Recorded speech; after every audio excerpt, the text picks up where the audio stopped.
Hello everyone. Today we're going to discuss about how to use Google Forms for online examinations. As you all know, due to COVID situation, we are all expected to conduct online examinations and even classes also. But first thing first, examinations. So this video, it tells you about how to use Google Forms for online examinations. This video is made by a teacher for teachers.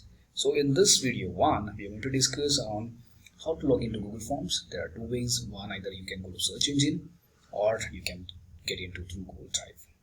Next, I want to introduce you towards the buttons which are available there and how to use them and when to use them.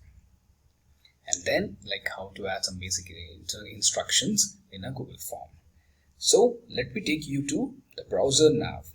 See here I have written in this search bar that Google Forms, and I'm going to click on the first result, which is going to take me to a Google Forms page, which in this page you have to press on this dialog box to get into the Google Forms. So once I click this, there will be a dialog box like this will appear for you. If you have already prepared some of the questionnaires or any other things using Google Forms or any Google Drive, then you would appear, those will appear here, or here blank. This is appearing blank because I have not prepared anything here. There's a second way to log into it. The second way is either you can use your Google Drive also. So how to use it? Now first press on this plus button, which is new. Then go down, last one. There you will get Google Forms option. This also can take you to the same page. Now let's begin. I'm going to click on this plus button to create something new. And one more thing. Here you have already any options which you have already been created. Some templates have been created. You can use these templates also, or you can create your own new. But since we are teachers, we need some customized and all the things. So we are going to go for creating a new Google Form. And this appears here. Here is a basic information which you should add, untitled form, like you can give the title to it. Then there will be some questions here, and this is how it looks. Now let me start with this first one. And basic thing is color. The first thing which I want to show you is the color, which is, you can change the color of it. Basically it will be by default, it will be purple.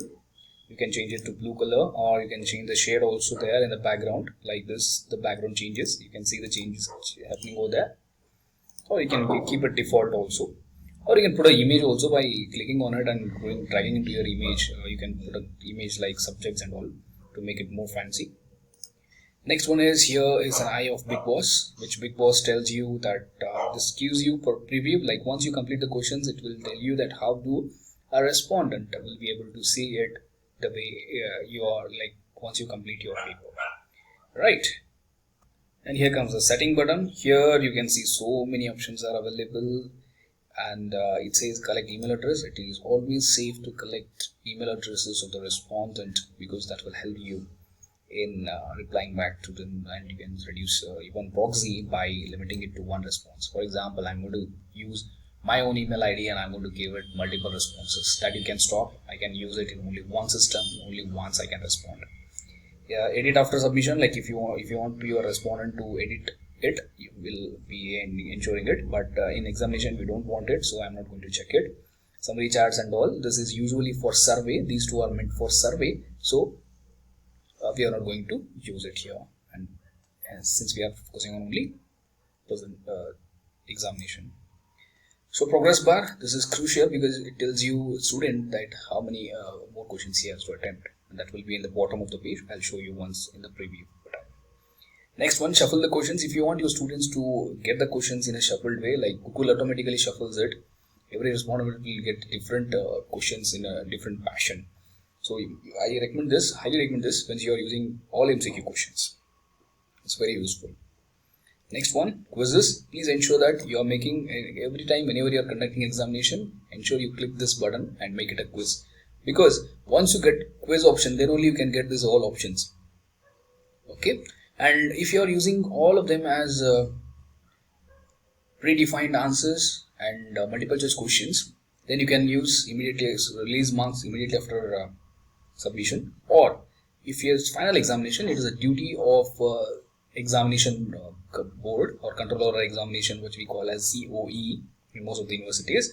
So hence please ensure that you don't forget to keep it as this. Okay. Okay, because we need to submit it to COE, then they'll release the result. Otherwise, it will release, if you use this option, the same day the students will get the results. Okay, so they should know which question they have missed. That's very significant. Don't uncheck it. Correct answer, please uncheck it, because if you are conducting a final examination, check it if you are conducting a midterm or class test, wherein they can get, if you want the students to know correct answer instantly. If you don't want them to know instantly, or you want to discuss with them later, please uncheck it. Point values is very important. This here, in this point value here, means is marks, like how much marks worth the question is. That will be shown on the right side of the question, right side above.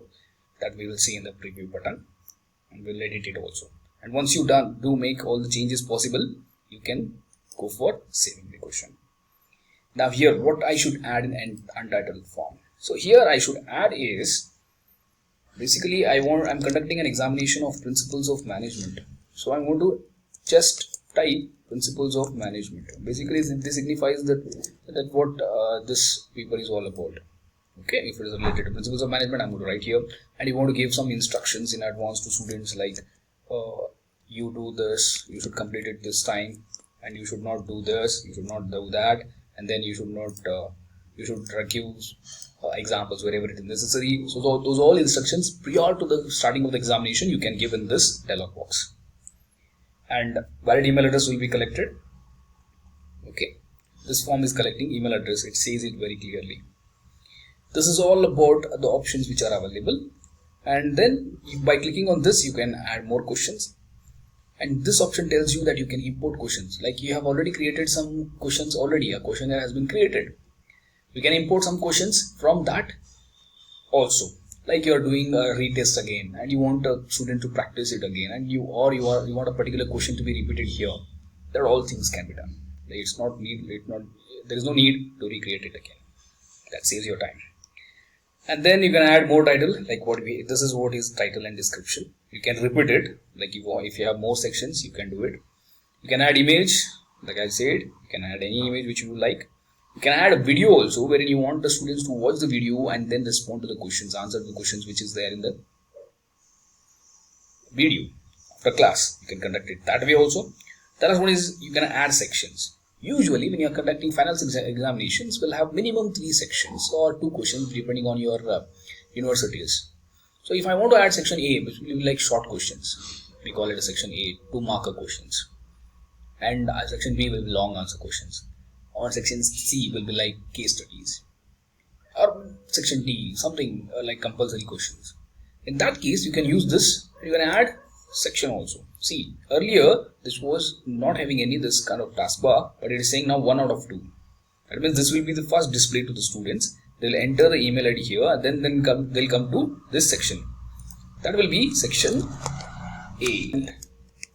Any 5 questions, each carrying 2 marks. That's all. So you can you can add questions here. I would add here 1 question, and I want to duplicate it. I can duplicate. This option tells you that you can duplicate the question. Question number 2. You can again duplicate it. I'm going to edit it here only 3.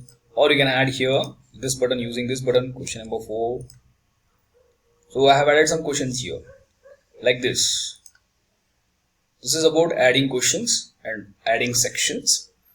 This video ends here, and how to prepare multiple choice questions and everything will be discussed in the video 2.